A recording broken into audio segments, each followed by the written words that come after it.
Hi viewers, আসসালামু আলাইকুম। কেমন আছেন সবাই? আশা করি সকলেই ভালো আছেন। আমি আগে যে ক্লাসের টুলসগুলো দেখাইছি সেটা হচ্ছে লাইন সেগমেন্ট টুলস আর হচ্ছে আর্ক টুলস। লাইন সেগমেন্ট টুলসের মধ্যেও অনেকগুলো টুলসের ব্যবহার আছে। আমি যেগুলো দেখাই নেই এইগুলো আমি আজকে দেখাবো। তাহলে চলুন শুরু করা যাক আজকের টিউটোরিয়াল। আর যারা আমরা গ্রাফিক ডিজাইন শিখতেছি বা ফ্রিল্যান্সিং শিখতে যাচ্ছি তারা অবশ্যই কিন্তু জানি কিভাবে আর্টবোর্ড ক্রিয়েট করতে হয়। আমি এটা দেখাচ্ছি না, তাহলে চলুন আমি কাজ শুরু করি।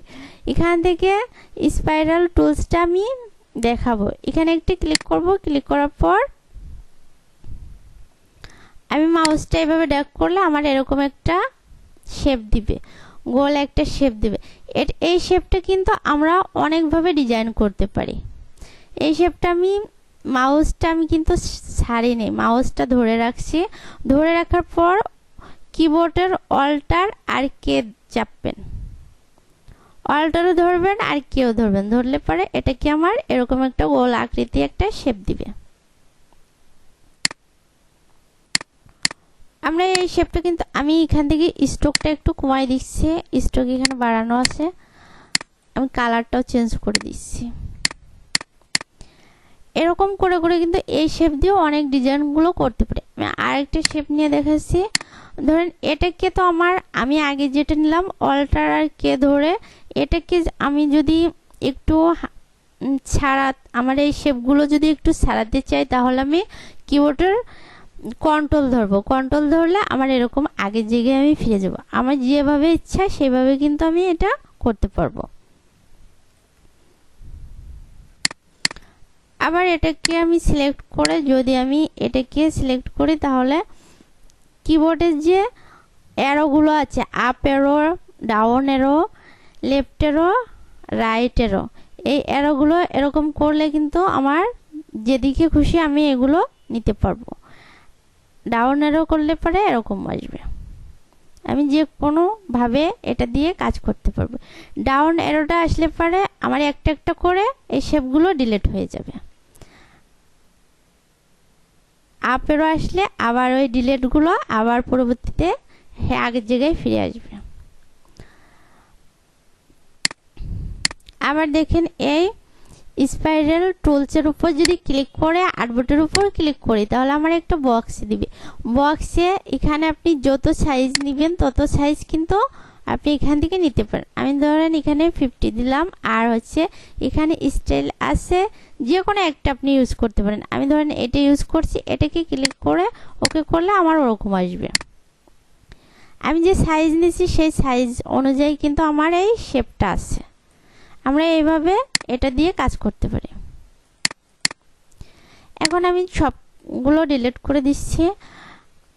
ধরেন আমি সবগুলো ডিলিট করে দিচ্ছি। ডিলিট করার পর যদি আমি যে কাজগুলো করছি ওইগুলো আমার যদি আবার কাজে লাগে তাহলে আমি ওইগুলো ফিরে পাবো কি করে? কন্ট্রোল আর জেড, কিবোর্ডের কন্ট্রোল আর জেড দিবেন, তাহলে ওইগুলো আবার পরবর্তীতে ফিরে আসবে। এখন আমি রেক্টেঙ্গুলার গ্রিড টুলটা দেখাবো। এটাকে সিলেক্ট করে সমানভাবে টানলে আমার একটা ঘরের মতো একটা বক্স আসবে।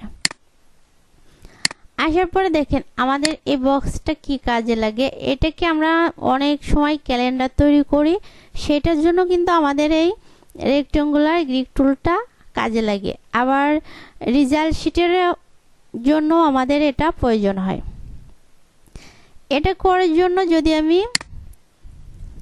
এটাকে আমি ডিলিট করে দিচ্ছি। এখানে একটা ক্লিক করে আর্টবোর্ডের উপর যদি একটা ক্লিক করে তাহলে আমার এরকম একটা বক্স দিবে।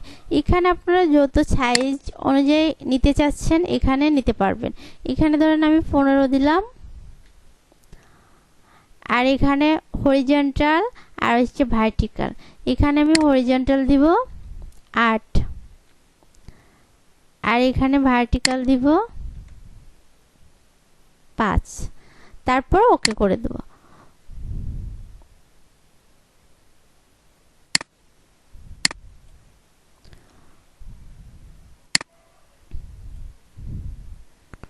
এটাকে আমি আবার দেখাচ্ছি। এটার এখানে আমি সাইজ দিয়ে দিব, হাইটটা দিইনি। এখানে আমি হাইটটা 9 দিব, তারপর ওকে করে দেব। ওকে করে দিলে এরকম আসবে। আসার পর দেখেন এটা কি শিপার ওয়ালটা ধরে আমি বড় করে দিই। বড় করার পর দেখেন এখানে আমার 1টা 2টা 3টা 4টা 5টা 6টা 7টা 8টা 9টা। এখানে কিন্তু আমি হরিজন্টাল যে লম্বালম্বিটা এটা কিন্তু আমি 8টা নিছি, কিন্তু এখানে আমার 9টা হচ্ছে। আর এখানে আমি 5টা নিছি, এখানে কিন্তু আমার 6টা আছে। কারণ এই রেক্টেঙ্গুলার টুলসের উপরে যে একটা মানে এই পাশে একটা আর এই পাশের একটা যে ঘরগুলো আছে এটাকে ধরা হয় না, এটাই বেশি থাকে। সেজন্য আমরা যদি আমি এখানে ক্লিক করে আবার বুঝাচ্ছি, আমরা যদি এখানে 8টা নেই, হরিজন্টাল সাইজটা যদি 8টা নেই তাহলে এখানে আমরা 7টা দিব। আর এখানে যদি ভার্টিক্যাল 5টা নেই তাহলে আমরা এখানে 4টা দেব। ধরেন এখানে আমি 8টা নিব, 8টা নেওয়ার জন্য আমি এখানে 7টা দিয়ে দিব, আর এখানে 5টা নেওয়ার জন্য এখানে 4টা নেব। সব সময় একটা কম দিয়ে এখানে বসাবেন। বসানোর পরে এটাকে আমি শিপার ওয়ালটা ধরে বড় করে দিচ্ছি। এখন দেখেন এটা কিন্তু আমার 5টা আসছে। ভার্টিক্যালটা কিন্তু আমার 5টা আর হরিজন্টালটা কিন্তু আমার ঠিকই 8টা আসছে। এরকম করে করে আমরা কাজ করতে পারি। আর আমরা যদি চাই এর স্ট্রোকগুলো একটু মানে বাড়াবো কমাবো কিন্তু এখান থেকে পারবো। আপনি যদি চিকন করে দিতে চান তাহলে এটাকে সিলেক্ট করবেন, একটু মোটা করলে এভাবে করে দিতে পারবেন। করে দেওয়ার পর এটা আমরা অনেক ক্ষেত্রে ক্যালেন্ডারে দেখি যে কিছু কিছু এখানে নাই, এরকম ভাঙা ভাঙা আছে। সেটা করার জন্য আমরা উইন্ডোর থেকে পাথফাইন্ডারটা ব্যবহার করব।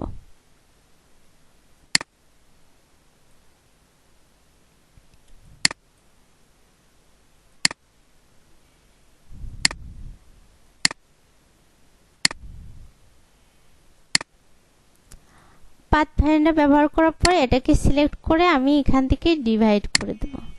ডিভাইড করে এই শেপটাকে আমি আনগ্রুপ করে দেব। আনগ্রুপ করার পর দেখেন একটা একটা কিন্তু ভাঙা আছে। আপনি চাইলে যেভাবেও ডিজাইনগুলো করতে পারবেন।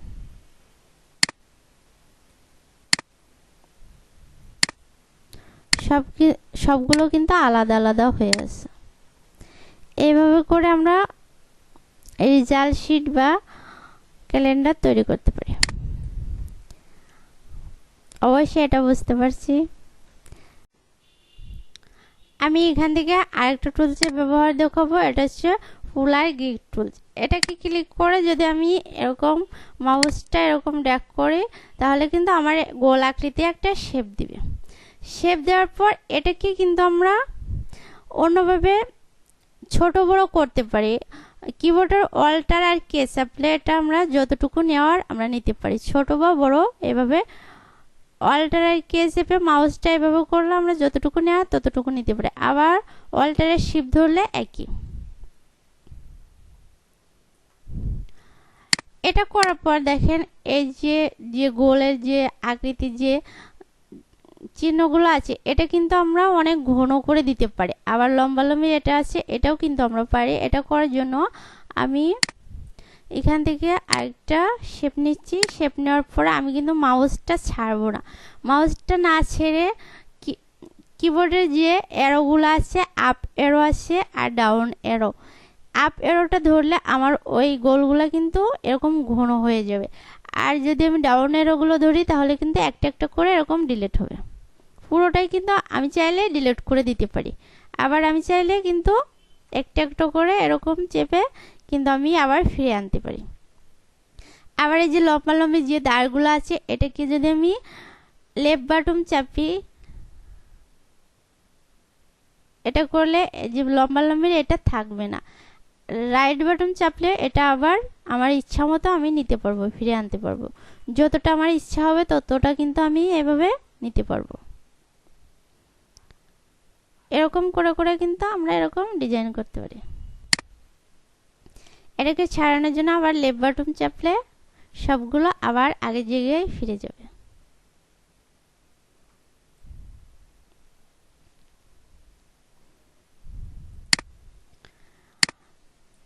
আশা করি বুঝতে পারছেন।